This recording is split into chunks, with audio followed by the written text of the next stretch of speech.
Hello Kyle, this is Patrick O'Connor. I'll be doing your Run Smart analysis today. What I did is I put some bullet point items that we typically go over when we do these analysis. One is we look at the line of progression, how narrow a runner runs. Obviously, the quickest way between 2 points is a straight line, and so that line of progression is fairly critical. Most of your elite runners run fairly narrow, almost spot on the line. And what we're looking for is we have to remember that running is balancing on one foot to the next. So it's very important to have that absolute control in single limb stance and balance. The arm positioning and core rotation kind of go together. How those arms are really driving the core is important.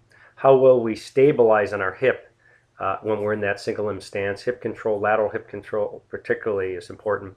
And then we look at heel lift and knee drive, how that drives us on the horizontal. So most of our energy is converted horizontally. Any lateral progression, any vertical progression is going to be a loss of efficiency. The foot control, how well someone goes into supination, pronation, and resupinates. Are they over-pronating? Are they late pronating? Are they just having poor foot control in general? Heel striking is a different topic we'll talk about in the side view, but that's probably 90% of runners do and tend to overstride. We'll talk about that in your lateral view. And lateral motion, again, we talked about side to side. And then just knee control. Knee control, specifically more female bias. They tend to be more knock-kneed and toed in, and girls tend to be or guys tend to be bow-legged and toed out as a general overview, but not always. Some guys have a little bit of a knock too. So we just look and see how well people are decelerating as they impact. Running is just as much about decelerating to reduce injury as it is accelerating. You have to kind of decelerate and then re-accelerate. I put your step count, it's at 180 steps per minute. The ideal happens to be 180 steps per minute. So you're doing very well on your cadence. You have a lot of good things, probably more good things than bad in your running for sure. Really little tweaks that we'll suggest, and you can kind of fit in there and see what you think. 180 steps is analogous to cycling 90 to 100 RPMs to keep someone aerobic rather than going anaerobic. So it just double the things, and that'll give you your cycle count. Convert it to running, it's 180 steps per minute. Your stance time at 0.25 is, again, better than average. The ideal is 0.2 or better, and you're very, very close to that, just 0.05 off on that. So let's have you run at regular speed, and then I'll kind of slow it down, and we'll kind of do some bullet point item discussion on it. You have a back view that's kind of running away. You're not on a treadmill, so I can't get exactly behind you, but I can make some inferences from it, which is nice. Kyle, my background is I'm in East Aurora, New York. It's a great little town of only 180 graduating students a year, and we have 18 state championships in a large state, New York. And one of the reasons is I work really closely with the coach here, whose twin brother was a world triathlete, who was part of a state meet championship team. He's coached 18 state championships in 2 different school districts across the state. So his winning formula with coaching like yours, really exciting to be in the coaching arena, really help people achieve their goals. My background as a physical therapist, Steve, is really seeing injuries for 30 years. I've been treating them. So it's really nice to kind of look and say, hey, you know, that you have this going on, simply because when I look at your video, I can absolutely see what's getting bashed and driven into the ground too hard. You're not decelerating well enough. And so that's kind of the neat arena. And we really look at the analysis as the missing piece. You know, swimmers get in the pool when they're young and learn form, and unfortunately, we don't get our kids looking at form early. We do it here, and it's been part of a nice winning formula for a long time, probably 20 plus years here in our hometown. We've had just a great running community. So let's kind of talk about this form for you, and we'll get you running by and kind of see what's going on here. So the neat thing is, again, I'm going to cross off a lot of different things. Let's get you running regular speed here. We'll get you coming back, and then we'll kind of slow it down again. The nice thing is that cadence. You got a really nice cadence, 180 steps per minute. You're in and off the ground very quickly. You have a mid-foot stance strike, which is great, and I really like your arm positioning. So let's slow that down and look at a couple things from the behind where we might pick up, and this is what we do when we deal with college runners that are better runners than average, is we have to be nitty-picky and try to find that missing thing that might just give you a little more competitive advantage. 90% of these that we do are not the elite runners. They're runners that are just really trying to get PRs and do better. And so the job is pretty easy. With people like you that have obviously had running experience, we've got to be a little bit more picky to try to find that extra edge, extra advantage as we go. So let's watch you go here again. And we're going to kind of freeze frame you here. and we're going to cross off some things I really like. One is I can tell that you're running very narrow. That's great. We want to see that. So we can line this up, and we can kind of, if I can get this graphic to work, sorry. Let's get rid of that for a second. You're running spot on that line. So if I take a vertical line and just put it down, you're almost spot on that with each step. And I'm not directly behind you, but I can just tell that your foot placement is one, and you can see it there, and the other right on, which is neat. So we know we're not losing any distance in your line of progression. So it's nice to go up and kind of go, you know what, let's get rid of that one. Now, what I like and what you very rarely see is your arm positioning helping your core rotation. And this is a gender bias thing. Girls tend to do better with this arm position than guys. Guys kind of tend to run choo-choo, and I'm going to show you some video examples of this from our library. But guys tend to do awful with the arms, and girls tend to do better. And the reason why is girls tend to be weaker than guys, so they're trying to get production of torque anywhere they can. And so for you, you actually do a nice job. You're pulling that arm back and inward, and we'll see it from your back view in a second. But rather than choo-choo and going straight back, you draw it back and in. That automatically makes this other hand make the center, which tells me that you're getting very good core rotation. So we can cross that out. When we use our core, we're really using the big engine. So it's not just about foot running. I always tell runners that the Kenyans have this down, and unfortunately us Americans don't have that down. So we're crossing off these first three items here, which is kind of neat to do. Where I think we're going to talk about getting a little more control is, for you, lateral motion. You have a little bit of that. You have a little bit of hip instability. A lot of people do that, do more running things and a little less of the three-dimensional fitness type of stuff. And the knee drive and the heel lift we'll see a little bit as well. So the bottom half, and that's good because the top items are very, very important. If you don't have those, that's the biggest drawdown on form. When you get to the bottom items, they're kind of more a little pickier. So let's get you closer to the screen here, running along, and we'll just freeze frame you here again, and you can see the hand position's neat. You're literally bringing that elbow back and in, and you don't see daylight between your elbows and your torso. We have those gunslinger guys, and then we have those wide elbow female runners that are kind of the, we call them gunslingers or choo-choo trains, and you're neither. You got the arms kind of figured out, which is neat. So let's give you a couple things to look at, and then we'll come back and talk about the other items as well.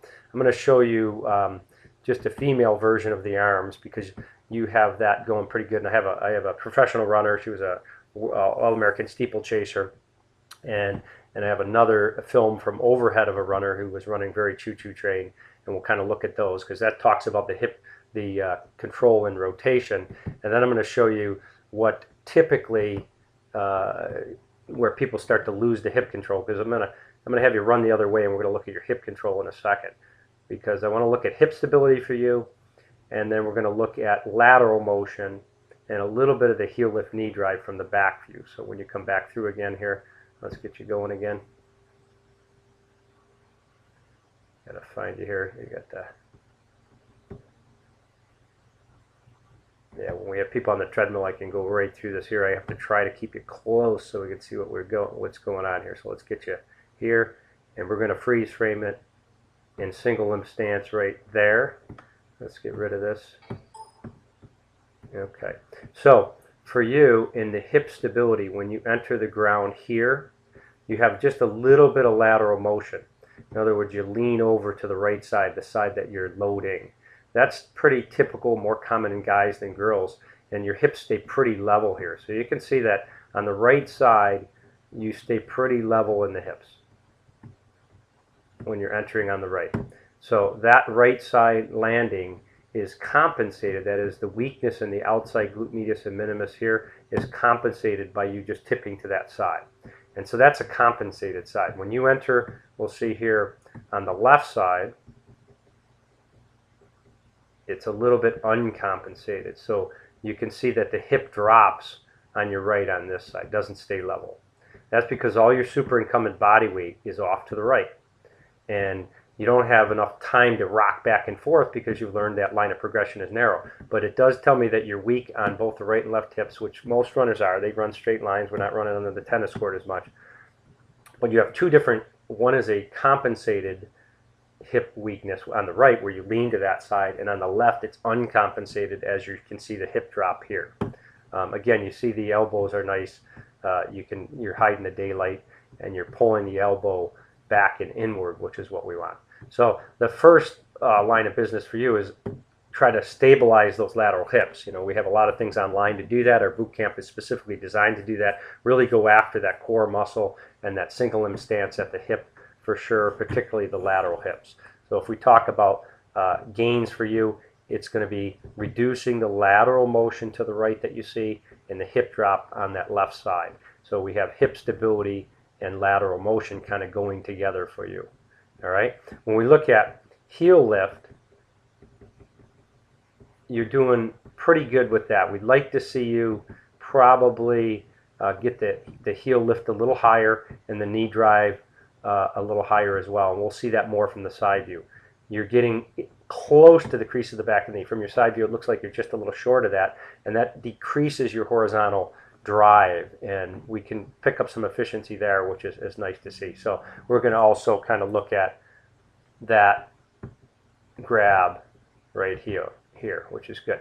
Now, foot control for you is good. You have a really nice midfoot strike. I can get you closer maybe as we go here, but we don't have a foot view. So, but I can tell from your side view and your mid stance landing is absolutely perfect. Love it. Wouldn't change a whole lot on that. Certainly any kind of foot strengthening is important, but most of your elite runners have intrinsically strong feet like dancers. They're on their midfoot more. Your heel strikers, they have trouble because they're really weak intrinsically in the foot and ankle and the extrinsic ankle muscles, and they need that control. If we have you coming back, let's run this forward again, and we'll just kind of do a brief look at the knee control. Again, not a huge issue. Might gain a little bit of strength in the medial quad. That helps on the hip stability as well. We want lateral hip, medial knee in the strength activity. So let's watch it come through here. And then we're going to go through some examples to try to make this a little clearer and more obvious for some. So right here, when you're landing there, you want to see that give inward, and you have just a little bit of that. So we want that knee to give inward, but not too excessively. So when we look at hip or knee angles, we want to see that the knee kind of does give in a little bit. Remember, that's decelerated by the vastus medialis. This inside quad is important to keep strong, and the lateral hip. And we get that with lateral activities. How many times you've run a long run and then tried to do a little bit of a grapevine and said, holy cow, am I stiff to do that? It's because that's a different muscle group that we haven't really driven. Now, let's look at that arm progression. This is a female All-American steeplechaser, and she has what you have going on. You see how her elbow goes back and inward. That's a wonderful thing because that turns on the abdominal obliques here. That turns on her pecs and her lats. She's actually running with her whole body, which is cool. So we know that she's using this. And a lot of people, when they're running choo-choo train, if they run with those arms just going straight front and back, square to the target like this, it's great for downhill skiing, but it's awful for running because they're leaving all this core squared off and not using it. And that's a huge amount of your anatomy not to be using when you're running. So when she's doing this, and you can see the kind of turn and churn that she has, and the hand positioning is a lot higher than we were taught, at least I was taught years ago, where you keep your hands kind of scuffing your hips. That's kind of an American way of running. The Kenyan way of running is this kind of higher arm position, not tight, just hands are making it to the center of the chest. You can see she makes it almost up to the mid-chest here with her hand, and that's what we call, I call it Kenyan running, but that's, now this is a collegiate runner who was running 120-mile weeks. You couldn't run any more, put any more effort into the bucket before the risk-reward curve goes up high. And he was running square to the target like this. He had his arms going straight forward and back. He was running about 4 inches wide, which is incredible, yet still training intensively at 120 miles a week. So we have him, he was running like that. When we changed him up a little bit, we tried to mimic what we just saw a minute ago with our All-American professional runner, and you can see he's converted real nicely. He's got the elbows going back and inward, and that draws the bow back. He uses the stored elastic recoil to get him to, come back and in. That automatically brings the other hand forward. and makes the center. So he's got this turn going here where the shoulders go this way. If we were to follow underneath and have x-ray vision down to his hips are going the opposite direction, so we get this nice X factor. That's kind of what's happening with your running. You get that big core, and that big engine is contributing to the running. And again, having the elbow being drawn back and in automatically brings the hand forward to the center position of his chest. So it's a really neat overhead turn and churn that we see here. And that really is getting a tremendous amount of torque produced.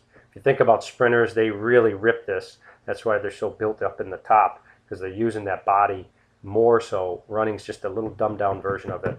We have to continue to rotate and use our core. If we go to the more typical, very uncompensated weakness at the hips that you had on the one side, this is what it looks like in just a very obvious format. This is the female runner that's very weak. You can see this big hip drop as soon as she loads on that left side. All her super incumbent body weight is off to the right side.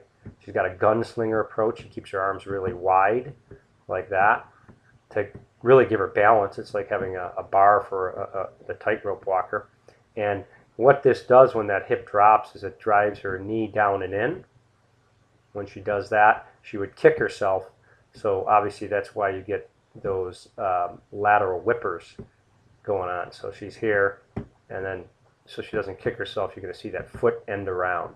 Your foot control is good. You're coming up the line. We don't see a lot of toe in or toe out for you, which is good also. So we have a good amount of that going on. So again, I really think that so far, the only thing I'm looking at for you is you get a little bit of what this runner is showing. She's uncompensated and compensated. Not only is she dropping off on that hip, she's leaning over to the left as well. So she's got a lot of lateral motion. So she kind of looks like the straw man, the Wizard of Oz running, and that's what you see with your weaker runners, and that's why strength is so important. And we guide people through our boot camp to try to get those specific running muscles captured for a single limb stance. All right, Kyle, so let's just go back, kind of recap quickly, and then we'll move on to your side view here. Off you go again. Get you coming through here. Yeah, real nice job with the arms. Great line of progression. A little weak in the lateral hips. Need to get the heel up and the knee drive going a little better, and we'll talk about that in the side view. Again, pulling the trigger back and inward with those elbows is great. Got the core going nice, and you got a very nice stance time. So nice job. All right, we're going on to the side view. It's one I love, that spectators, fans, and coaches see the most, and gives us the most information on your analysis.